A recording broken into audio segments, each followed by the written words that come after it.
So again, today we're going to talk about shutting down the little complainer. We have talked about this before, but we'll go over it again because it's a good refresher. I know this week I definitely need a refresher. I started out with a Murphy's Monday this week and seemed like everything that could go wrong did. I took it mostly in stride, but I definitely let my little complainer come to the surface, and Jason was kind enough to say, "Hey, it sounds like a little complainer to me." That happens sometimes. It does, and I appreciate the reminder. I appreciate getting called out on it because even though I knew that's what it was, having someone draw my attention to it made me try to focus even harder on getting past that. And I took about 15 minutes, a little mini break to read through my devotional and kind of get myself calmed back down. And I mean, I wasn't running around going nuts or anything like a smoker with a nicotine fit, but it could have gone there. It was definitely an interesting day. So we talked about before, what is the little complainer? While we've been sitting here talking, people have been having little scripts in their head. They've had things going on that they're thinking about later, what they need to get done, what happened earlier, or maybe even a Murphy's Monday that they've had this week. And that dialogue going through your head, that is the little complainer. That's what we're talking about when we say the little complainer, because that is not you. You are so much bigger than that. That is something that works against you. It's something that feeds on drama, it feeds on negativity, and it tells you how to feel about every situation. It magnifies every situation. What it does is it distracts you. It takes you out of the moment. It keeps you from focusing on being involved in what's going on and being intentional. It makes you reactive. And it stills your moment. It really does, because when someone's little complainer is in overdrive, they tend to be focused on everything that's happened. They tell themselves everything that's going wrong, or they focus on what could happen. I know there are a lot of people out there with a little complainer going nuts right now on how they would spend that $1 billion if they won that Powerball, right? And it's, even though it's not complaining, it's still taking you out of the moment. It's still keeping you from being intentional in what you're doing right now, because you're so focused on what if. And what if's a big thing. It takes you out of what now. And we don't want to focus on what if. We don't want to sit there and waste our life daydreaming about what could be when we could be doing things now. We may not have $1 billion, but we could still be doing things now that impact other people and make our life richer now. Because if I'm sitting there daydreaming about what I could be doing, I'm probably not spending that time with my child and giving them my undivided attention. I'm probably not focusing on my work and getting everything I can out of my work. I'm probably not, paying attention to where I'm driving. I could hit a curb. my son will tell you I'm kind of notorious for stuff like that. So really staying in the moment is important, and that's what the little complainer does. It takes you out of the moment, and it makes you focus on what could be, what will be, what has been, instead of what is. It creates that little script, and we talked before, it kind of turns into like a little rom-com in your head when you're in a relationship and you're thinking about, oh, how cute is he, and he's so wonderful, or he's a jerk, he didn't do this and he should have, and or what does it mean when he says this, and what do I do if he does that or she does that, and does it mean he loves me, and he didn't call me back last night, does he not like me? Crazy stuff like that. And it can be sitcoms. This is where I fell into the trap. Is I was always looking at the funny side of things and trying to make things more dramatic to tell a story to people. So when something would happen, I would replay it in my head and find funny ways to tell people about what happened, and I would make it bigger and more dramatic. Kind of sitcom style, Ally McBeal style kind of thing. And instead, all I was doing was letting that little complainer take me out of the moment, and I was getting addicted to drama, and I didn't realize it. It creates complete drama. People that say they don't like drama tend to be very addicted to drama, and they don't even realize it, and I was definitely one of them, because I was so focused on how I would tell other people about it, or how, I can't believe she said that to me. This is what I should have said this, or next time I'm going to say this. And, it escalated to the point I was ready to take off earrings and, throw down if I had to. And it was just over just thinking about it. And it definitely took me out of the moment, and it definitely magnified the emotions in a situation that didn't need it. We have enough emotions as it is without injecting all of that. It also, I don't know if y'all know scientifically that it changes physically, it can cause changes. So our body doesn't know the difference between thinking it and doing it. So if we're thinking of a stressful situation over and over and over, our body feels like we're in that stressful situation. It creates that fight or flight reaction, that adrenaline rush, all those hormones flooding into your body, and over time that can do damage to your body.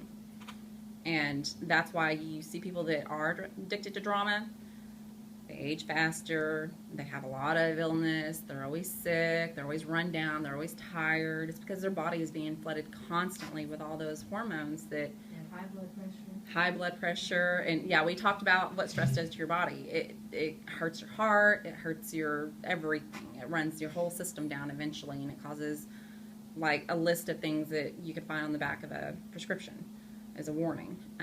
So the little complainer really does damage, not just mentally taking you out of the moment, but physically it can hurt you over time, and it limits you. Because when the little complainer tells you you can't do something or how horrible something is, it's keeping you from pushing yourself to do more. It's getting in the way of what you can do. When you are so focused on how you look and how bad it makes you feel, that kind of becomes that anchor and it drags you down. Instead of focusing on, I'm going to be healthy and I'm going to fight through every moment with whatever I need to get through that moment so that I'm eating better and I'm exercising more and I'm doing better. Instead of focusing on those good feelings and that determination, it really focuses you on how you can't. And it takes that away from you. It takes your ability to do more. And it's not just with dieting, it's with everything in general. When you look at the people that don't have big little complainers, they're able to do anything. They're the ones that get out there after, the one I use the example a lot, these guys that come back from war missing body parts, and women missing body parts, and they still overcome that. And they don't let it define them, and they do things that are amazing that we never felt like we could do, even if we hadn't gone through that kind of trauma. The guy that was on Dancing with the Stars that was missing an arm and a leg and was able to get, second place, third place, something like that? I think it was second or third, yeah. Right. That's amazing. And he could have let his little complainer go to town, and he probably did for a little bit, because that would be very hard to overcome, but he shut that down and he moved past that, and he showed the world what you can do. Those people are inspiring. They're amazing, and they're not letting that little complainer limit them. So what now? Find your triggers. Know what sets your little complainer off. Some people it's not being on time. Some people it's having interruptions in their day when they're trying to get something done. Some people it's, not having everything planned. We like to have everything planned, and when it doesn't go as planned, that's when we get set off. We all have different little triggers. Probably for me, what are some of my triggers? You've seen them. The snowball effect? Snowball effect? Yeah, exactly. So when one thing happens after another, that's when it starts, I have to really struggle with it, because that's when it's not just one thing, it's everything keeps happening. And I'm good at going with the flow and going with the punches, but whenever I get punched about 5 more times, that's when I really have to start pushing back at that little complainer. It seems that when the first couple things just kind of sets that in effect, everything else just kind of feels that way. So it may not actually be that realistically everything's just happening all at once. It's just more or less that you're open to seeing it because you're already focusing on it. So it's like, this is all that's going on. Now this is happening. Now this is happening. Now this is happening. So it's really not that. It's just once you get your mindset into it, that's all that you see. Right. Normally, where you wouldn't see any of the rest of it, you would just Exactly. roll with the punches and take it in stride. Right, but whenever it happens like that, you're exactly right. builds. It snowballs, and that's where people can let it really run them into the ground. And I remember there was a point in my life where my Jeep that I owned at the time, I'd put it in the shop. I don't know how many times over a 2-month period I spent over $2,000 trying to get this thing fixed, because every time I'd get it back, something else would happen. and then something else would happen. And I start feeling sorry for myself and tell myself, oh my gosh, if anything else happens, I don't know what I'm going to do. I can't handle anymore. And I think sometimes life and God takes that as a dare. I can't handle anymore. Okay, let me show you what you can handle. I can add a little bit more to that. Let's see how far you can go. And we can really start to feel like we're underwater when it's just keep getting through the next thing. Don't focus on all the stuff that's happened. Focus on what I got to do right now. You're right. That's a huge snowball effect. Understand the difference between venting and the little complainer creating more heightened feelings. Scott brought up a good point about when you're venting, you should be releasing pressure. It should start feeling better. But when the little complainer takes over, it seems to make you more heightened. You get more excited instead of calm down. So really recognizing that when you're in a situation where you're talking to someone about the situation that you're going through or how you're handling it, are you calm or are you starting to feel that anxiety in your chest and your stomach and it's making you more frustrated and upset? If it's that, you need to shut it down. You need to get yourself, take control over your inner dialogue. Don't let it run away with you and focus you so that you do have more of a snowball effect. Create separation. When you recognize this is my low complainer talking, it's not me, you create that separation. It makes it a lot easier to manage it and control it. We all have one. Every one of us. No one's excluded from that. And it doesn't make us schizophrenic that we have the voice in our head. It's just human. So by recognizing, I'm letting this take over instead of me deciding how I want to feel and what I want to think about the situation, I'm letting that decide. And when you have that separation, you can control it so much easier. Stay engaged in the moment. When you feel yourself getting taken away with your thoughts and daydreaming or grumbling in your head, like I said, it stills your moment. So force yourself to take a breath and focus on what's going on right now. Because right now, nothing's wrong. Right now, everything's okay. It's manageable. We're not in a situation where it's life or death and nothing bad is happening right now. Even if you've got a real bad headache, it's okay. You can go get medicine right now, and in a few more moments, you'll feel better. So nothing is so detrimental that you can't get through this moment. Realize a more fulfilled life. Look for ways that you're limiting yourself and overcome those limitations. We've talked about being limitless, and pushing past your little complainer is one of the first steps to becoming limitless. Stop letting it tell you what you're capable of and how you should feel and what's good or bad. Because some situations are what they are. The reality of the situation is life goes no matter how we feel about it. So we can decide to feel good about it, and we can decide to feel determination instead of anger and frustration, and we can make positive out of negative. So one of my biggest things that I always want people to take out of this conversation is, how can we ever hear the voice of God or see what we're meant to do with all that internal noise distracting us? We'll never know what we're meant to do. We'll never be able to see those little signs leading us through life and guiding us through life if we are allowing that internal distraction to take away from this moment. It stills our moments. It stills our life. So in the past, in the other group, I had them keep a log of their little complainer so that they could try to recognize their own triggers, write down anytime something set it off. And I definitely encourage everyone to do that at points where you feel like you're struggling the most with it. That's a good time to kind of write down the things that trigger it so that you can recognize that and move past it. It also creates that separation we talked about. It gives you an opportunity to put some distance between you and the little complainer and take control over the situation, how you feel about it. My favorite two scriptures I've said before, Psalms 46:10 and Exodus 14:14. Psalms 46:10 is, "Be still and know that I am God." What I love about that is it reminds us that sometimes we just have to be still and know that He's bigger than us and He's got control. Exodus 14:14, "The Lord will fight for you. You need only to be still." Scott has that hanging up in his office. Thanks to Augusta. I like that one when I'm struggling because it reminds me that when He's fighting for me, there's nothing else I need to do. I just need to be still and let Him take care of it. I need to be true to my faith and give it to him to handle instead of trying to handle it myself and making a bigger mess. So those are my favorite scriptures ever. And you'll hear me say all the time, I just need to be still. Just need to be still. I'll be fine. I just got to get quiet and be still. And it helps me kind of work through a situation that I'm struggling with or a decision I'm struggling with. So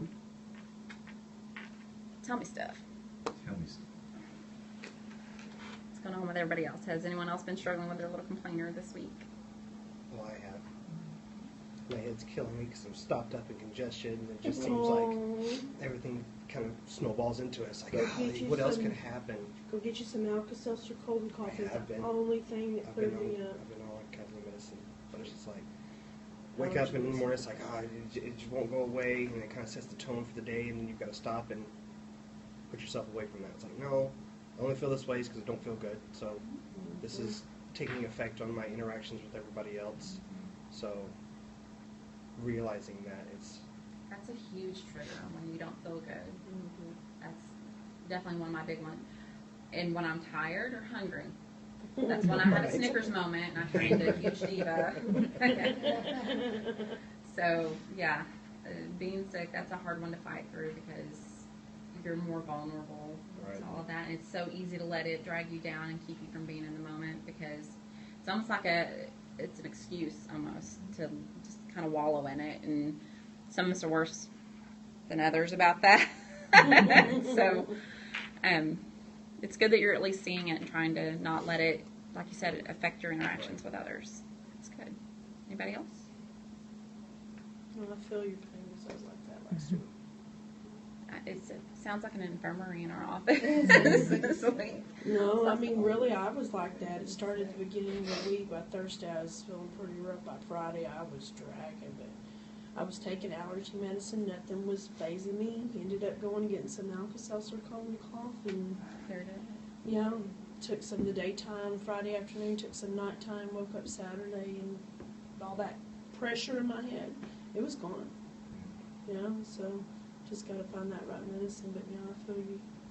I know exactly how you're feeling right now. I find myself letting myself be limited whenever I'm sick. Yeah. Because Yeah, I that's give how myself I the was. excuse to go lay on the couch. I can't do anything. No. And that's all I wanted to do last week was just go home and curl up. But I fought through it. You know, I mean, I know I probably wasn't at my best and all that, but you know, I managed through it and you know, got to feel better. You'll feel better. Yeah. Just hang in there.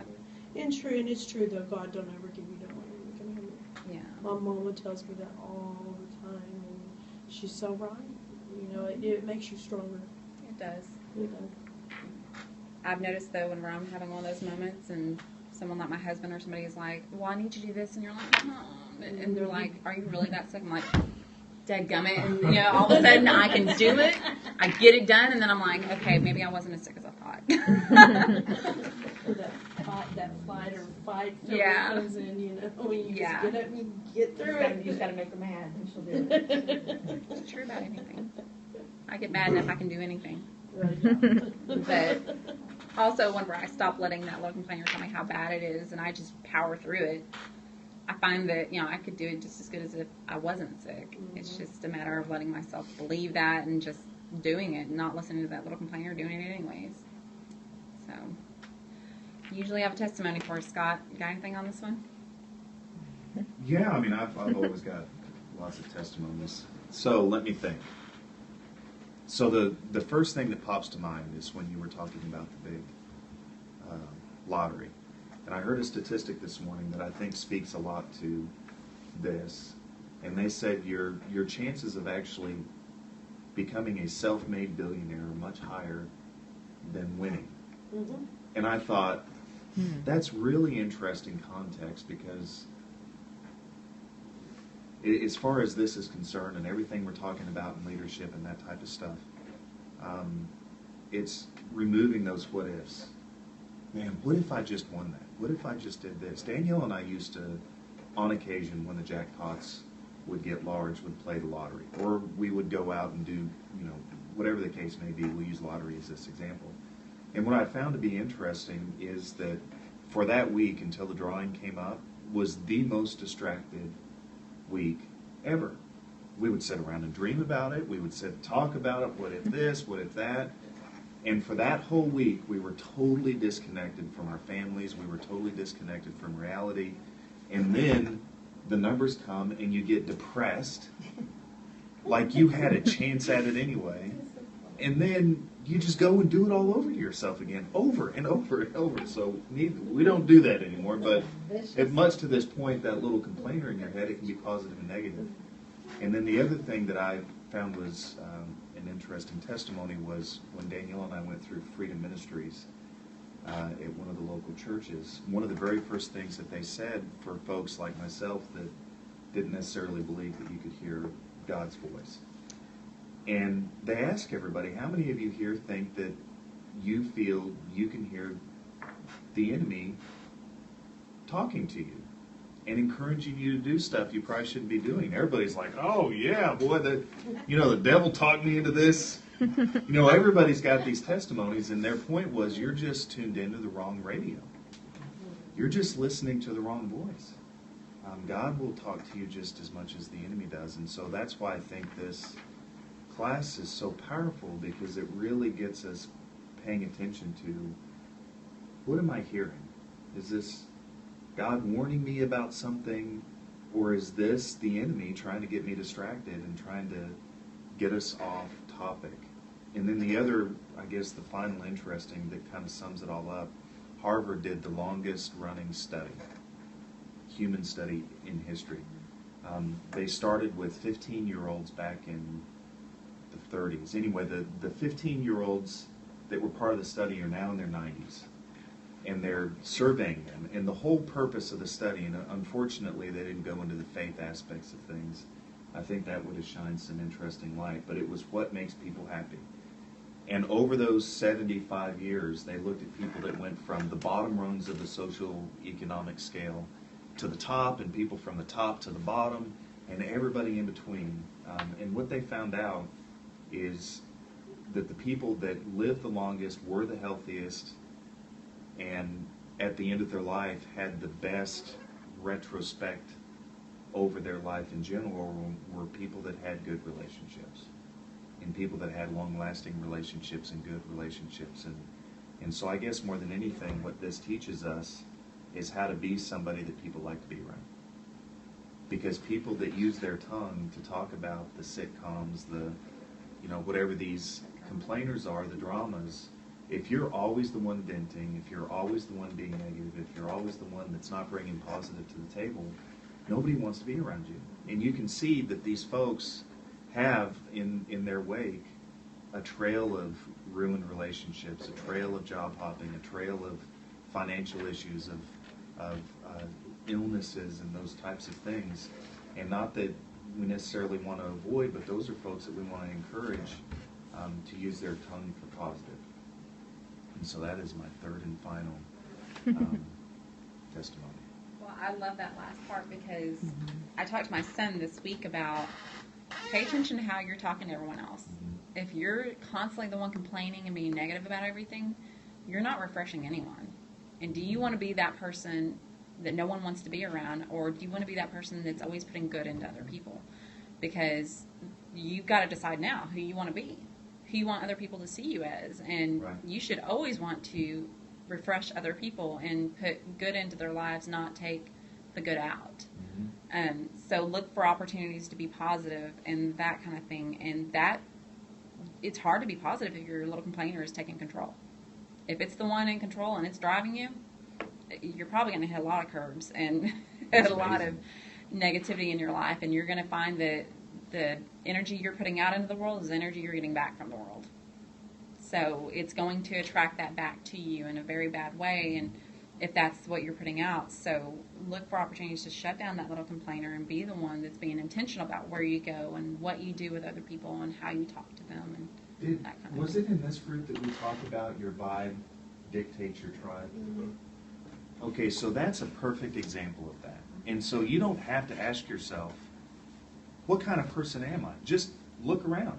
Who's coming to me and talking to me, and what are they talking about? If it's always negative and complaining and then, whoops, that means that I'm encouraging that. I need to stop that. And so that's always a good indication of your tribe. If your tribe is that way, that means you're that way. Right. Yeah, if people are looking for opportunities to tell you Right. good stories, then you're Yeah, clearly the one. encouraging Yeah. testimonies and this kind of stuff, that should be a good indication that you're on the right track. I'm happy because I have good people. Right. Yeah. I mean, it makes a difference when you have, good family, good friends, good people around you. That, it makes you a better person too. Really good people. Me too. I feel, everybody in this office they're great. They're awesome, we lift each other up and, I was thinking just the other day, how lucky am I that I get to come to work and be around people that I Exactly. know. Yeah, and that's how we should feel. We should always feel lucky, blessed to be here, and blessed to, be able to touch other people's lives in the way that we do. That something really cool happened, and I was like, how lucky. It'll come to me another time. That would be an awesome testimony for next time. It's nice to know that you're in, you're surrounded by people that care, about you, about, their job, the people that we take care of. It's a good feeling. It's a really good feeling. I was teasing Jason earlier about calling me out on my little complainer at the beginning of the week, but I was so glad that he did, because I'm glad that I have people that call me on it instead of feeding into it. Because he could have gone the other way and been like, yeah, that's awful. You're right. And so he's like, sounds like a little More complainer. mad about that. Yeah. Ooh, let me add to that. By the way, instead he's like, oh, so let me soften the blow on the bad deposit this week. I just deposited this much. Isn't that great? And he's looking for opportunities to make it even more positive. And he does that every week. He always is trying to find a way to make me smile and be happy about stuff. And so that is a huge blessing, because he's not trying to activate my little complainer to, misery loves company. Our little complainers aren't getting together and having a pity party. So that's great. I appreciate that. So, anybody else? Miss Nellie, you've been quiet today. I've been quiet because I'm coming down with something here. You've been Oh looking no, up. Nellie, I feel so But I'm bad not for thinking about you. it. No, we don't have it. But no, it's good to be very Vitamin positive. C, get you some vitamin C. Right here, I'm A lot. And I've got some in my desk if anybody else wants I it. tell you, I drank down probably Yeah, I 2 mean, gallons give of me this vitamin one. orange juice over the weekend. I've been chucking it over the wall to you It was and good Daniel too. and Oh, wow. I had a Sprite that day and I just dumped it in my Sprite and it was good. I have a headache that, woof, I Oh, didn't sleep last night, so I think that made it worse. yeah. And then we started off snowballing this morning, so. We're gonna get that little complainer out. We saw Nellie. We're gonna move on. Woofsaw, yeah. Move on. So, It's yeah. all good, it's all good. Well, and this is the time of year, especially as a company, our little complainer can really get away from us, because deposits are lower because of deductible season. And, we have our Medicaid stuff that always comes up about this time of year. They're like clockwork that way. And, people are getting sick. We're in what is normally the height of flu season. This year it's a little more mild, thank goodness. It's also respiratory season, which means it's our busy season, because we are a respiratory company. So there's lots of things that can start to snowball and make it feel like a hard time as a company. And I've been very impressed this year on how we've handled it. We haven't let it become a distraction. We haven't been, oh goodness, this and that. We've been like, okay, that's okay. We've got this.